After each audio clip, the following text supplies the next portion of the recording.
From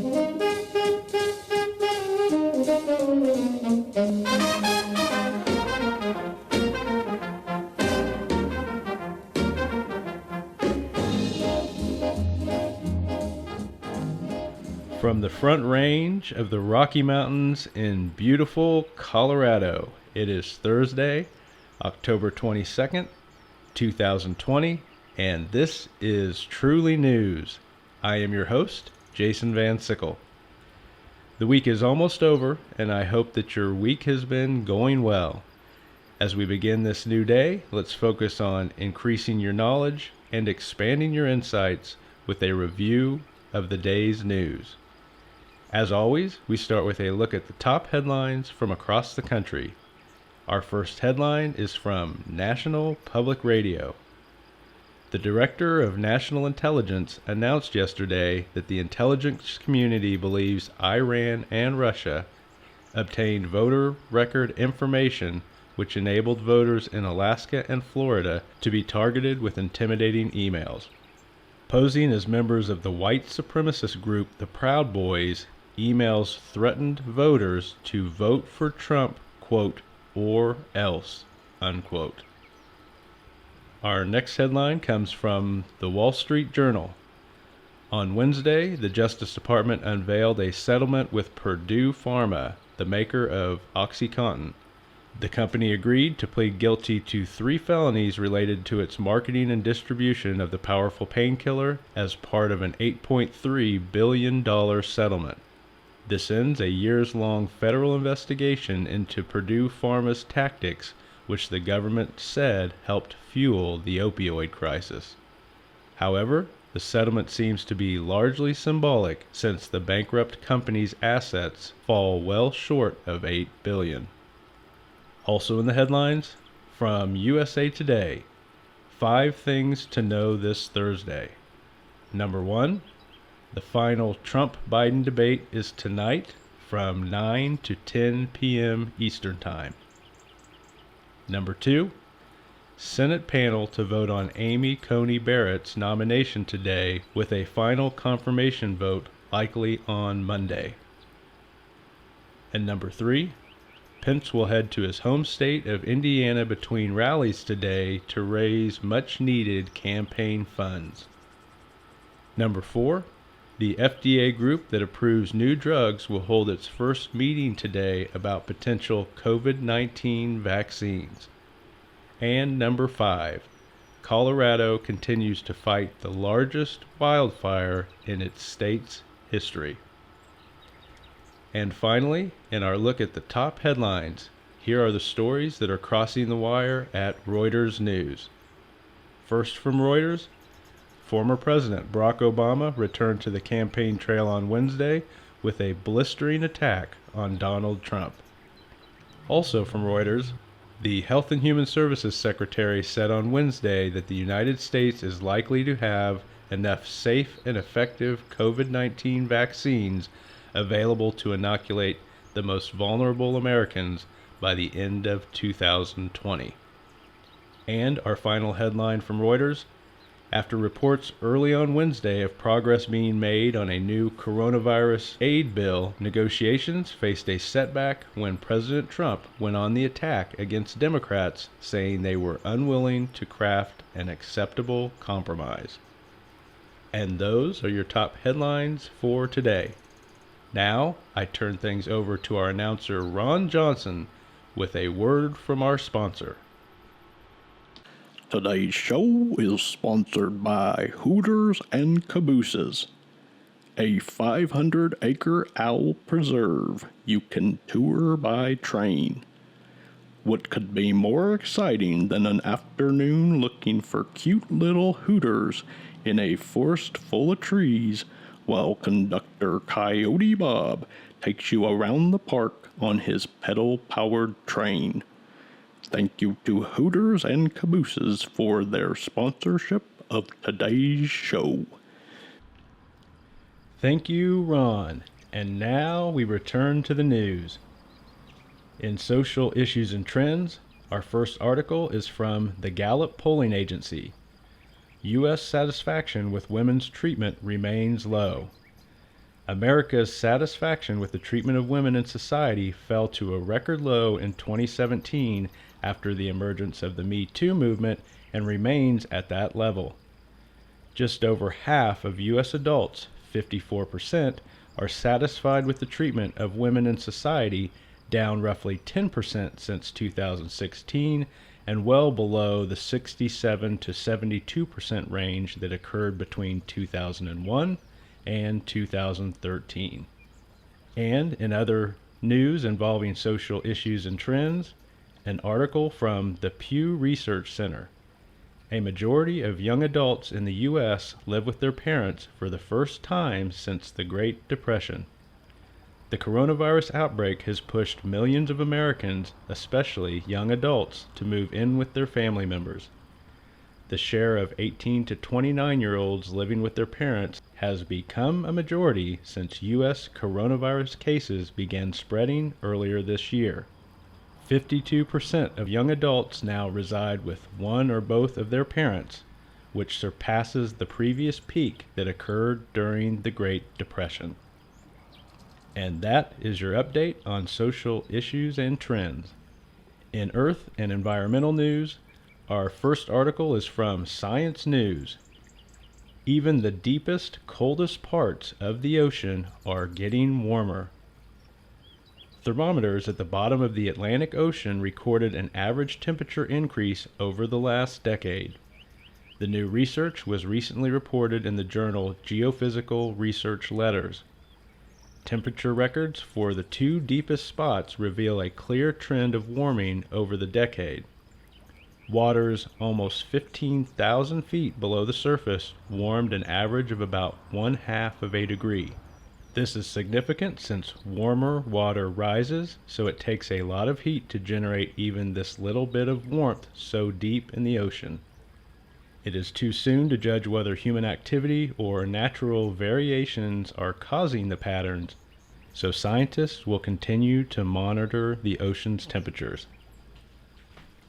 And in other earth and environmental news, from Popular Science, healthy forests do more than just prevent wildfires. As California contends with its worst wildfire season in history, it's more evident than ever that land management practices in the state's forest mountains need major change. Many of California's 33 million acres of forests face widespread threats stemming from past management choices. Today, the U.S. Forest Service estimates that of the 20 million acres it manages in California, 6 to 9 million acres need to be restored by removing the less fire-resistant smaller trees and returning to a forest with larger, more widely spaced trees. Better forest management is important because a warming climate is intensifying risks to forests that are already stressed by wildfires, droughts, and pests. And that is your Earth and environmental news for today. We now take a break from the news to present our joke of the day.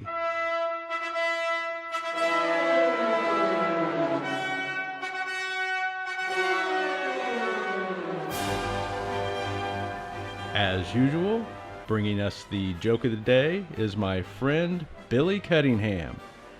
Billy is a comedian who goes by the stage name Potbelly. And here's Billy. Thank you, Jason. This is Billy Potbelly Cunningham with your joke of the day. These jokes are from Reader's Digest, but I added them a little to make them even funnier. So, here we go. My neighbor asked me why I had a three-legged pig. Well, let me tell you about that pig, I said. One day I was working on the car and it fell off the jack, pinning me underneath. That pig ran for help and saved my life. Wow, my neighbor replied, that's how he lost his leg. No, I said, there was another time when the house caught on fire and the pig woke me and my wife up and saved both our lives. No way, said the neighbor. Then that's how he lost his leg. Heck no, I replied. Then what? Exclaimed the neighbor. Well, I said, my point is, with a pig that amazing, you don't eat 'em all at once.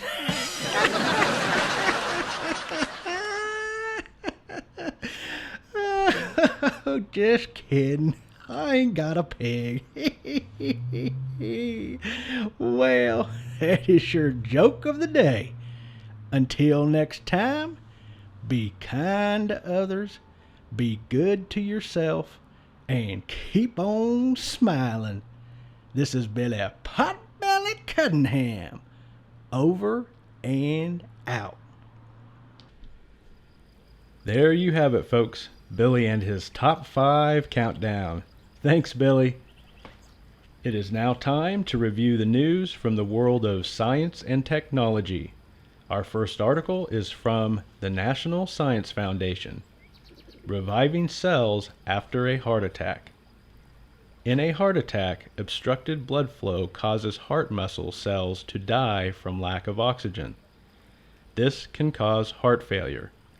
However, researchers from Harvard School of Engineering and Applied Sciences have found potential ways to keep cells functioning during a heart attack and revive the cells after the attack. The new discovery was made using an advanced technology called the Heart on a Chip.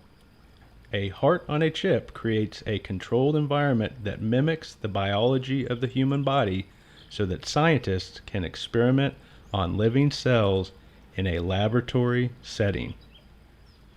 Also, in science and technology news, from the BBC, half of all work tasks will be handled by machines by 2025 in a shift likely to worsen inequality. That prediction comes from a World Economic Forum report. Routine or manual jobs in administration and data processing are most at threat of automation. The forum's research spanned 300 of the world's biggest companies who between them employ 8 million people around the world. More than 50% of employers surveyed said they expected to speed up the automation of some roles in their companies, while 43% felt they were likely to cut jobs due to technology. And those are your science and technology headlines for today. In space travel and exploration news, from NASA, NASA's OSIRIS-REx spacecraft successfully touches asteroid. NASA's unmanned OSIRIS-REx spacecraft successfully touched down and collected a sample from the ancient asteroid Bennu on Tuesday. At 1:50 p.m. Eastern Time yesterday, OSIRIS-REx fired its thrusters to nudge itself out of its orbit around the asteroid, which is now 200 million miles from Earth.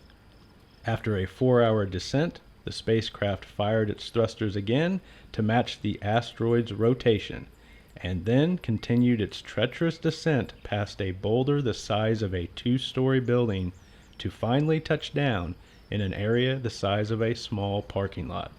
There, it took a sample from the surface before firing its thrusters to return to orbit.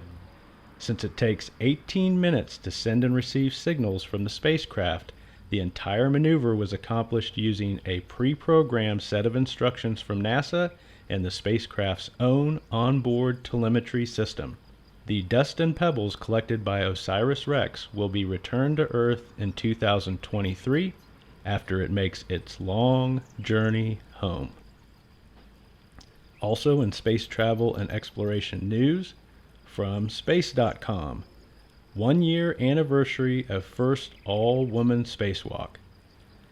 The 1-year anniversary of the first all-woman spacewalk was this week.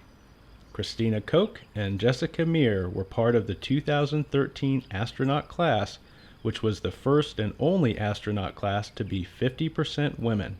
A year ago, the two took part in the first ever spacewalk conducted entirely by women. NASA hadn't orchestrated the event, rather it was simply the result of an increasing number of women astronauts on the space station. And that is your space travel and exploration news for today. Now, It's time for our words of wisdom and encouragement. To present this segment is Dr. Albert Feinstein, my philosophy professor from college. And here is Dr. Feinstein. Thank you, Mr. Van Siegel. Hello, and welcome to today's Words of Wisdom and Encouragement. Today's words are from Winston Churchill, who said, "The pessimist sees difficulty in every opportunity.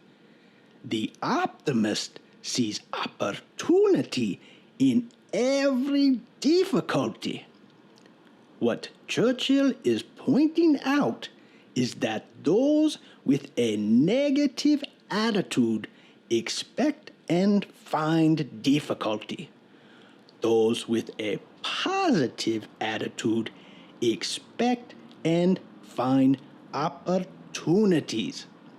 The world is filled with difficulties and opportunities. It is up to you which you decide to focus on in life. And those are your words of wisdom and encouragement for today. Until next time, keep seeking wisdom and believing in your incredible potential. Good luck. Thank you, Dr. Feinstein. We appreciate your words of wisdom and encouragement. Now we return to our review of the day's news. In health news, from Healthline.com, Joe Biden has presented a 7-point plan for COVID, which includes 1. Increasing testing and tracing. 2. Federally led production of more personal protective equipment. 3.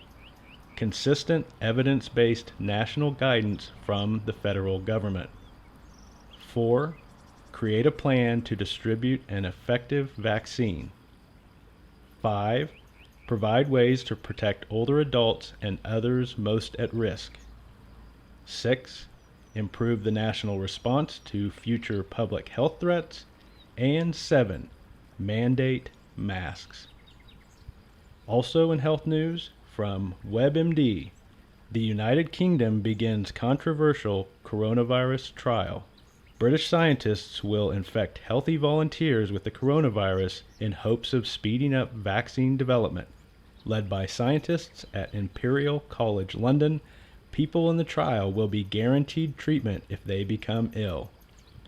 The United States says human trials might be too risky or unnecessary, but for the British, the payoff could push vaccine development ahead by 3 months, which could save hundreds of thousands of lives. And that is your health news for today.